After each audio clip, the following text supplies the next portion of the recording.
ជំរាបសួរខ្ញុំធ្វើការនៅទីនេះនៅមណ្ឌលមេតាករណា8ឆ្នាំខ្ញុំឈ្មោះលោក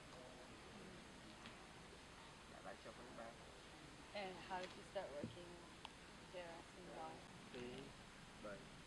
ខ្ញុំមកធ្វើការនៅទីនេះតាមរយៈស្រីមុំហើយនិងលោកគ្រូស្មាលី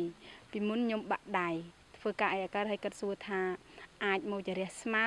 ហើយនឹងកាត់ផ្កានៅទីនេះបានខ្ញុំថាសាកល្បងមើលសិនពីមុនមកធ្វើ3នាក់នៅទីនេះតែ2នាក់ទៀតគេអត់ធ្វើព្រោះមកម្នាក់ឯងដល់ហើយខ្ញុំថាខ្ញុំធ្វើអីអត់កើតខ្ញុំសាកល្បងនឹងមកពេលនោះខ្ញុំមកធ្វើនៅទីនេះខ្ញុំញ៉ាំបាយខ្លួនឯងទិញម្ហូបខ្លួនឯងអត់ញ៉ាំជាមួយទេរយៈពេលប្រហែល3ខែនៅទីនេះគេឲ្យខ្ញុំញ៉ាំបាយជាមួយបុគ្គលិកព្រោះឲ្យពេលនោះខ្ញុំញ៉ាំបាយម្នាក់ឯងដែលខ្ញុំសម្រេចចិត្តគិតថាធ្វើការនៅទីនេះខ្ញុំគិតថាខ្ញុំធ្វើអីអត់កើតពីមុនដែរខ្ញុំឈឺធ្វើនៅទីនេះគេឲ្យជំរះស្មៅការងារដែលស្រាលខ្ញុំអាចធ្វើការដៃមួយបានពីមុនខ្ញុំកាត់ផ្កាដំបងខ្ញុំឈឺដៃខ្លាំងខ្ញុំសុំច្បាប់ព្រោះអីការខ្ញុំធ្វើការនៅទីនេះដំបងខ្ញុំធ្វើការស៊ីលុយថ្ងៃមួយថ្ងៃ12000ទៅខ្ញុំកាត់ផ្កាថ្ងៃដំបងខ្ញុំឈឺដៃខ្ញុំសុំច្បាប់សម្រាប់ខ្ញុំថាខ្ញុំមកអត់រួចទេឈឺដៃខ្លាំងពេលនោះហើយមានពូឡូពុភ័ក្រគាត់ឲ្យថ្នាំដែលគាត់ធ្វើការនៅទីនេះគាត់ឲ្យថ្នាំខ្ញុំលាបហើយខ្ញុំលាបថ្នាំនោះទៅរយៈពេល2ថ្ងៃខ្ញុំសារ៉ាខ្ញុំមកធ្វើការវិញបានហើយពេលដែលខ្ញុំឈឺខ្ញុំនឹងសុំច្បាប់សម្រាប់ព្រោះខ្ញុំស៊ីលុយថ្ងៃនោះដែលខ្ញុំមកធ្វើដំណងដែលខ្ញុំចង់ធ្វើការនៅទីនេះខ្ញុំគិតថាដែលធ្វើនៅទីនេះមានដូចជា sister អីដែលគាត់ចិត្តល្អអត់និយាយថារបៀបដូចយើងធ្វើការងារផ្សេងពេលយើងធ្វើការដូចថាយើងមានកូនពេលយើងសុំស្ដាប់សម្រាប់គេនឹងថាតែធ្វើនៅទីនេះអត់ sister គាត់សប្បាយនឹងយើងគំនិតដែលខ្ញុំគិតអំពីកូនខ្ញុំចង់ឲ្យរៀនចប់ថ្នាក់ទី12ហើយនឹងប្រឡងជាប់ធ្វើជាគ្រូបង្រៀនដោយឪពុក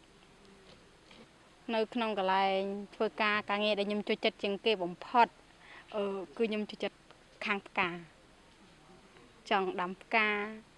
តែរៀបបន្ទប់ក៏ខ្ញុំចូលចិត្តដែរចូលចិត្តខ្លាំងជាងគេគឺផ្កាចាសួនព្រោះអីខ្ញុំចង់មើលទៅដាំពេលដាំផ្កាមើលទៅឃើញទៅដូចជាសប្បាយចិត្តមើលទៅផ្កាស្អាតស្អីនោះឧទាហរណ៍ស្អីយើងនៅខ្មែរមានស្អីដែលសប្បាយជាងគេមានតែនៅក្នុងយើងក៏ឬមួយក៏ក្នុងចិត្តយើងក្នុងចិត្តថាអ្វីដែលជាមោទនភាពរបស់យើងដែលកើតជាកូនខ្មែរមានន័យសប្បាយចិត្តជាងគេដែរនៅចិត្តអង្គរចិត្តតែបាននៅចិត្តមិនដឹងថាស្អីទេពូនុត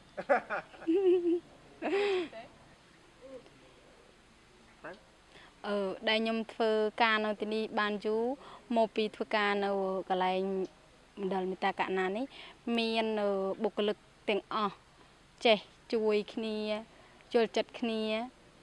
ហើយភាពរីករាយដូចជាការនិយាយលេងតាក់គ្នាទៅវិញទៅមកសប្បាយនៅទីនេះហើយដូចជា sister ហើយស្រីមុំអីគាត់សប្បាយជាមួយយើងអត់មានន័យថាប្រៀបដូចគាត់អត់ដែលនិយាយអាក្រក់ជាមួយយើងចុះអ្នកស្ម័គ្រចិត្តអី volunteer អីមកពេល volunteer មួយទីនេះគាត់សប្បាយរីករាយនឹងគាត់ស្រឡាញ់យើងដូចជាមានច្រើនដូចជាម៉ូដូចហេលីថែមានច្រើនvolunteer មួយទីនេះចាលីសាបេតហើយដែលទៅមុនហេលីម៉ាឡេវ៉ាឡេចាគាត់មួយទីនេះយើងនឹងស្រឡាញ់យើងទាំងអស់គ្នា Footman